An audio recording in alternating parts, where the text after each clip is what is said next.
വടക്കൻ ഇസ്രായേലിൽ ഇന്ന് നിരവധി ആക്രമണങ്ങളാണ് ഹിസ്ബുള്ളയുടെ ഭാഗത്തു നിന്നും ഉണ്ടായത്.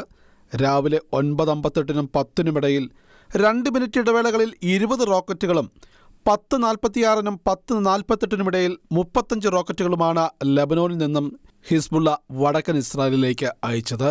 ഇത് ഇസ്രായേൽ സൈന്യം സ്ഥിരീകരിച്ചു. മിസൈലുകളിൽ ചിലത് ഇസ്രായേൽ പ്രതിരോധ സംവിധാനം നിർവീര്യമാക്കി. ചിലത് ഹൈഫ, ഗലീലി മേഖലകളിലെ തുറസായ പ്രദേശങ്ങളിൽ വീഴുകയാണ് ഉണ്ടായത്. കൂടാതെ ഹിസ്ബുള്ള അയച്ച 2 ഡ്രോണുകൾ ഇസ്രായേൽ എയർഫോഴ്സ് തകർത്തു. ഒരു ഡ്രോൺ വടക്കൻ ഇസ്രായേൽ പട്ടണമായ നഹ്രിയയിലുള്ള ഒരു വീട്ടിൽ വീണെങ്കിലും ആളപായം ഒന്നും രേഖപ്പെടുത്തിയിട്ടില്ല.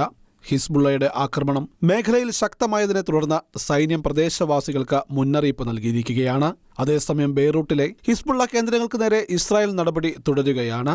ദഹിയ മേഖലയിലെ ആയുധ സംഭരണ കേന്ദ്രം, കമാൻഡ് സെന്റർ, അടിസ്ഥാന സൗകര്യ കേന്ദ്രങ്ങളിലേക്കായിരുന്നു സൈന്യം ഇന്ന് ആക്രമണങ്ങൾ നടത്തിയത്. International desk, Shekinah news.